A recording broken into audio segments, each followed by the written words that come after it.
Strategies किस तरीके से बनाते हैं और उनकी प्रेफरेंसेस क्या होती हैं। वो ये नहीं देखते कि किसी कंट्री का रिलीजन, कल्चर या सकाफत कोई भी चीज़ उनके साथ मैच करती है नहीं करती, बल्कि वो ये देखते हैं कि कोई भी अगर आप वो ताल्लुक बना रहे हैं, कोई रिलेशन कायम करें, तो उससे उनका क्या इंटरेस्ट है उसमें और उनको क्या बेनिफिट हासिल होता है। मैं ये बात इसलिए कर रही हूँ क्योंकि टर्की और इंडिया के बीच एक एग्रीमेंट हुआ है। इस एग्रीमेंट के तहत टर्की इंडिया को 100 ड्रोन्स दे रहा है। तुर्की और भारत के बीच ये जो एग्रीमेंट हुआ है, जो कि तुर्की की ज़ायरोन कंपनी ने किया है, और इस कंपनी ने 100 ड्रोन्स जो बनाए हैं वो इंडिया को एक्सपोर्ट करेंगे नेक्स्ट 2 वीक्स में। नेक्स्ट 2 वीक्स के अंदर तुर्की भारत को 100 ड्रोन्स एक्सपोर्ट कर देगा और फिर नेक्स्ट ईयर के बिगनिंग में हम देखेंगे कि भारत की तरफ से उनकी डेमोन्स्ट्रेशन सामने आएगी और फिर उसकी तफसीलात बताई जाएंगी, डिटेल्स बताई जाएंगी। अभी तक जो डिटेल्स मेरे पास मौजूद हैं, मैं आपको बताती चलूँ कि ज़ायरोन कंपनी ने ये 100 ड्रोन्स का एग्रीमेंट भारत के साथ किया है। टर्की इससे पहले भी चंद कंट्रीज़ को ड्रोन देता रहा है, जिसमें लिबिया और इसके अलावा कुछ और दीगर जो हैं वो सीरिया, कुछ ऐसे कंट्रीज़ मौजूद हैं। लेकिन भारत के साथ इसलिए ये एग्रीमेंट बहुत इम्पॉर्टेंट है, बहुत अहम है, क्योंकि टर्की और तैयब उर्दवान अपने आप को मुस्लिम उम्मा का एक लीडर तस्वर करते हैं और वो ये समझते हैं कि वो मुस्लिम उम्मा को लीड कर सकते हैं और लीड कर रहे हैं। सऊदी अरेबिया की जगह लेना चाहते हैं वो, और हमेशा वो जो मुसलमानों के ख़िलाफ़ ऐसे कंट्रीज़ हैं, आप समझ लीजिए, जिनको वो कहते हैं काफिर, और फिर यहूदी और यहूद और नसारा की वो बातें करते रहते हैं। वो अपने मुल्क में मौजूद म्यूज़ियम को मस्जिद का दर्जा दे देते हैं। इस तरह के उनके स्टेप्स देखने को मिलते रहते हैं। उसी तैयब उर्दवान की तरफ से, उन्हीं के कंट्री की तरफ से अब एक एग्रीमेंट इंडिया के साथ किया गया है, जिसमें इंडिया को 100 ड्रोन्स दिए जा रहे हैं। अच्छा, सिर्फ यही नहीं है, बड़ी डेवलपमेंट है, और वो ये है कि एक टर्किश कंपनी है, वो भारत को तकरीबन 100 ड्रोन्स दे रही है। और ये जो ड्रोन्स हैं, ये ऑब्वियसली एक कंपनी है जिसका नाम है ज़ायरोन डायनामिक्स, और ये basically mini multi rotor UAV हैं जो कि भारत को दिए जाएंगे और अगले साल ये मिलेंगे। और इसकी जो डेमो कहते हैं, डेमोन्स्ट्रेशन फ्लाइट्स जो हैं वो भी भारत के अंदर मार्च 22 में होंगी।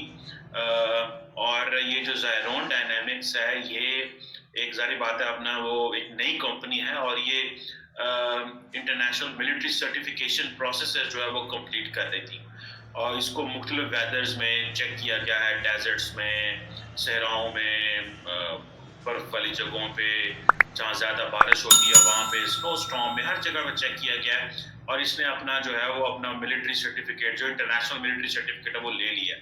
अब इंडिया जो है ये ड्रोन ले रहा है, और ये जो ड्रोन्स हैं ऑब्वियसली इंडिया के लिए इम्पोर्टेंट हैं। अच्छा, मज़े की बात ये है कि 35% जो कंपनी के जो टोटल ड्रोन है या जो शेयर हैं, वो बेसिकली एक इंडिया बेस्ड कंपनी है, DCM श्री राम इंडस्ट्रीज, उन्होंने ले ली है, और तकरीबन $3.5 मिलियन के। और ये जो कहा जाता है कि ये जो यूएवी है, अनमैन्ड एरियल व्हीकल जो है, ये एक एडवांस टेक्नोलॉजी है, और ये इसकी अब इसकी जो एक है इसकी मिलिट्री डायमेंशन, यानी कि वो डायमेंशन जिसमें आप चेक करते हैं कि भाई टेक्निकली चीज किस तरह की है। दूसरा जारी बात है, इसकी पॉलिटिकल डायमेंशंस हैं, स्ट्रेटेजिक डायमेंशंस होती हैं कि भाई ये किस तरह करके काम आएगा, क्योंकि ये जो टर्किश ड्रोन्स हैं, ये बेसिकली सीरिया के ऊपर भी टर्किश मिलिट्री इस्तेमाल करती रही है, लीबिया पे भी करती रही है, और इसको जो है वो नगोर्नो कराबाख में ये बेसिकली अज़रबैजान की भी मदद की थी इन ड्रोन्स ने अर्मीनिया को डिफीट करने में। और ये इसकी, अगर आप पाकिस्तानी मीडिया को देखेंगे ना, पाकिस्तानी मीडिया कह रहा है कि साहब भारत हमारे ऊपर हमला कर देगा, ये तो उनकी आदत है बोलने की। सब भारत की कोई मंशा नहीं है, भारत का कोई इरादा नहीं है कि हम पाकिस्तान पर हमला करें। पाकिस्तान के बारे में मैं आपको बताता हूँ स्ट्रेटेजिक सर्कल्स में, वो तो हम ही लोग हैं जो पाकिस्तान वॉचर हैं, ऑब्सेसिव पाकिस्तान वॉचर, हमें तो आदत हो गई है, क्योंकि हम पाकिस्तान का टीवी देखते हैं, उनकी डिबेट्स देखते हैं, उनके अखबार पढ़ते हैं, तो एक ऐसी बात हो गई। लेकिन अगर आप स्ट्रेटेजिक सर्कल्स में देखें इंडिया में,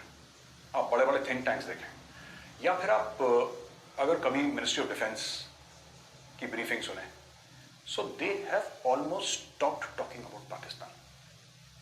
आज की तारीख में भारत पाकिस्तान को थ्रेट मानता ही नहीं है, क्योंकि पाकिस्तान की जो इकोनॉमी है, पाकिस्तान की जो अर्थव्यवस्था है, वो इतनी बुरी तरीके से चरमरा रही है कि मैं ये कह दूं कि अगर इमरान खान वापस अगर 5 साल के लिए आ गया तो फिर आप पाकिस्तान के बॉर्डर से अपनी फौज हटा ही लें, क्योंकि वो फौज जो है वो खुद को खा जाएगी। मैं पाकिस्तानी आर्मी की बात कर रहा हूं, वो खुद को खा जाएगी, खुद के लोगों को खा जाएगी। वैसे भी खा रही है, लेकिन तब बिल्कुल निपटा देगी। Pakistan is not a threat. ये तो मैंने मुहावरतन आपको एक बात बोली है कि बॉर्डर से फौज हटा दो, मेरा ये मतलब नहीं कि हटाई दो, लेकिन आपको एक्सप्लेन कर रहा हूं कि हम थ्रेट मानते ही नहीं पाकिस्तान को। डिस्कशन नहीं हो रहा, मैं अपनी बात नहीं कर रहा हूं, मैं ओवरऑल स्ट्रेटेजिक थिंकिंग जो है, बात है इंडो पैसिफिक की और बात है चाइना की, बात है ऑकस की जिसका इंडिया मेंबर नहीं है, लेकिन बात है क्वाड की जिसका मेंबर है इंडिया। क्वाड वेपनाइज नहीं है ऐसा क्वाड के मेंबर्स कहते हैं, लेकिन क्वाड के शिप्स की, नेवल शिप्स की जो एक्सरसाइजेस हैं वो साउथ चाइना सी में और इस एरिया में होती रहती हैं और होती आई हैं। अब हम इस चीज पे आते हैं कि ये जो मैंने हथियार की लंबी चौड़ी लिस्ट आपको बताई दोस्तों, हथियार ले क्यों रहा है इंडिया, इसके पीछे कारण क्या है? कारण सिंपल है, इट्स वेरी सिंपल। भारत अपने आप को एक रीजनल सुपर पावर की नजर से देखता है और एक ग्लोबल सुपर पावर बनना चाहता है। तो दोस्तों, एजुकेशन की फील्ड में, हेल्थ केयर की फील्ड में, इंफ्रास्ट्रक्चर की फील्ड में, डिफेंस की फील्ड में, medicine and pharma, space science and technology, इन सब में भारत बहुत इन्वेस्टमेंट कर रहा है। हथियार थोड़े से दिख जाते हैं, थोड़ा सा उनके साथ एक ग्लैमर अटैच्ड होता है कि रॉकेट उड़ रहा है और टैंक्स फायर कर रहे हैं, तो आपको हमको ये लगता है कि बाबा देखिए क्या जबरदस्त काम है। लेकिन इंडिया इससे कहीं ज्यादा इन्वेस्ट अपने इंफ्रास्ट्रक्चर में कर रहा है। लेकिन सड़क बनना इतना ग्लैमरस नहीं है दोस्तों, वो सड़क बन रही है तो बन रही है, तो हमारी नजर उस पर नहीं जाती।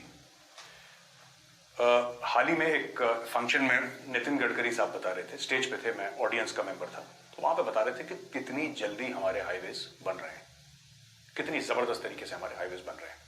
तो वही हाल स्पेस प्रोग्राम का है। तो हर जगह इंडिया इन्वेस्ट कर रहा है, सिर्फ हथियार पे नहीं। लेकिन हथियार पे क्यों कर रहा है? देखिए, the actual threat is China. ये बात जो CDS and chief of defence staff general Bipin Rawat वो भी कह चुके हैं और बाकी सब लोग भी कह चुके हैं कि the real threat is China. आपको चाइना को कंटेन करना है, और अगर आपको चाइना को मात देनी है, क्योंकि चाइना स्ट्रिंग ऑफ पर्ल, बल्कि इसमें यह कहा गया है कि ये बाकायदा इन्वेस्टमेंट है। Indian company acquired 30% shares of the company which is worth $100 million. इसकी कुछ और डिटेल्स भी ज़ाहिर है सामने आती रहेंगी, उस पर भी हम बात करेंगे। लेकिन एक ट्वीट भी किया है इंडिया इन टर्की, और इंडिया इन टर्की में ये कहा गया है this is the new beginning, और तफसीलात बताई गई हैं इस पर। अब जब ये आप कह रहे हैं कि ये शुरुआत है, तो इसका मतलब ये है कि अभी टर्की और इंडिया के बीच ये भी स्टार्ट हुआ है। अब दोनों मुल्कों के बीच ना सिर्फ ये कि ताल्लुकात बड़े अच्छे बनेंगे, बल्कि इसके साथ और एग्रीमेंट्स भी होंगे। वो टर्की, याद रखिएगा, जहन में रखिएगा, वो टर्की जो मुस्लिम उम्मा को सिंबल तस्वुर का उसका अलम उठाए रखते हैं तैयब उर्दमान, और वो टर्की जो पाकिस्तान का बेहतरीन दोस्त और हमेशा से एक बहुत गहरा अलाय है, वो तुर्की, वो इंडिया को उसने ड्रोन्स दिए हैं। इसके कई एक एंगल्स हैं। पहले मैं आती हूँ इस तरफ, टर्की ने इंडिया को क्या दिया? ड्रोन्स। और टर्की ने हमें क्या दिया? पाकिस्तान को अल्तोगरल ड्रामा। भारत टर्की से क्या ले रहा है? ड्रोन्स।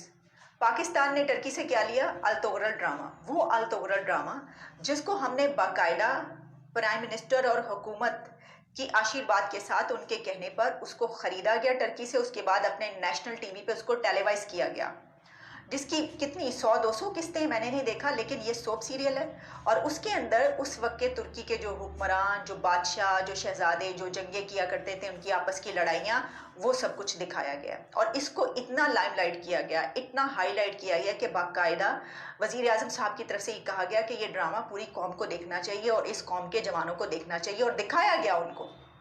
और अभी तक ढोल बताशे बजा बजा के उसके गुण गाए जाते हैं। हमने टर्की से अल्तोगरल ड्रामा लिया है, तुर्की ने हमें अल्तोगरल ड्रामा दिया है, और इंडिया को तुर्की ने ड्रोन्स दिए हैं। ये होती हैं दुनिया की और कंट्रीज़ की स्ट्रेटजीज और आगे बढ़ने के तरीके। हम आगे किस में बढ़ रहे हैं? अल-तुगरल में, जिहादी माइंडसेट में, जो उसमें दिखाया गया है। देखिए, ये तो नसीम हिजाज़ी के नॉवेल्स पढ़-पढ़ के जो जवान हुए, उन्होंने क्या किया इस हाल पाकिस्तान का, देख लिया ना। हर जगह से एक नई मज़हबी शिद्दत पसंद जमात जो है उगती है और उसके बाद इतनी बन गई कि अब आप देख ही रहे हैं क्या हो रहा है। जो कैपेबिलिटी एंड कैपेसिटी है, इस पे काफ़ी ले-दे चल रही है। और इंडिया जो है वो ये लेने की कोशिश कर रहा है। अच्छा, ये एक तरफ तो ये चीज़ हो गई। अब दूसरा जो इसका एस्पेक्ट आता है, वो ये है कि क्या ये जो टर्किश ड्रोन्स हैं, ये पाकिस्तान के बॉर्डर इस्तेमाल किए जाएँगे? ये लाइन ऑफ कंट्रोल पे इस्तेमाल होंगे, इंटरनेशनल बॉर्डर पे होंगे, वर्किंग बाउंड्री पे होंगे, लाइन ऑफ एक्चुअल कंट्रोल पे इस्तेमाल होंगे, ये कहाँ इस्तेमाल होंगे? ये है एक सवाल। और क्या, एक बात मैं बता दूं दोस्तों, अमूमन भारत जहां से भी मिलिट्री हार्डवेयर खरीदता है, जहां से भी मिलिट्री हार्डवेयर खरीदता है, भारत उन ममालिक को कहता है कि भाई आपने पाकिस्तान को नहीं देनी, वेपन्स नहीं देने, ठीक है। अच्छा, अमूमन पाकिस्तान, वैसे तो अगर आप माजी में चले जाए तो आपको पता चलेगा कि भारत दुनिया का नंबर 1 आर्म्स इंपोर्टर है, ठीक है, तकरीबन एक 10 एक साल। और ये जो पिछले 10 साल गुजरे हैं वो तकरीबन $100 अरब की इन्होंने मिलिट्री प्रोक्योरमेंट की टॉप लेवल का जो है वो असला खरीदता रहा है। अभी भारत आहिस्ता आहिस्ता वो उसको नंबर 2 पे आया है और मेरा ख्याल है कि वो ज्यादा इंडिजनाइजेशन की बात कर रहे हैं। बल्कि मैं सुन रहा था कि जो राजनाथ सिंह साहब हैं, इंडिया के डिफेंस मिनिस्टर, वो ये कह रहे थे कि हमें आइंदा आने वाले दिनों में हमने अमेरिका को, फ्रांस को जो है वो, और रशिया को, बाकी जो ममालिक हैं उन सबको बता दिया है कि हम जो भी ड्रोन्स लेंगे, जो भी सॉरी मिलिट्री हार्डवेयर लेंगे, हम वो चाहते हैं कि आप वो इंडिया के अंदर बनाएं। ये बेसिकली इंडिया एक अपनी जो है इस चीज का फायदा उठाना चाह रहा है कि वो कह रहा है कि अगर मैं आप लोगों से चीजें बनवाऊंगा, आप लोगों से जो कारोबार करूंगा, तो मैं इस तरह नहीं करूंगा कि आप जो है वो अपनी मर्जी करते रहें और हम वहां पे चीजें बनाएं। वो कह रहे हैं आपको जो मेक इन इंडिया का जो कॉन्सेप्ट है ना, वो कह रहे हैं उसके ऊपर आए ना। अब ये जो चीज है बेसिकली, ये ऑब्वियसली इंडियन इकोनॉमी के लिए एक इम्पॉर्टेंट चीज इसमें ऑब्वियसली है कि इंडियन इकोनॉमी से उसको बूस्ट मिलेगा, और इंडियन इकोनॉमी के पास एक जॉब्स दी जाएंगी, या मेक इन इंडिया का जो कॉन्सेप्ट है उसके ऊपर वो आएंगे। अच्छा, इसमें हमने जो जो मैं पॉलिटिकल नेचर का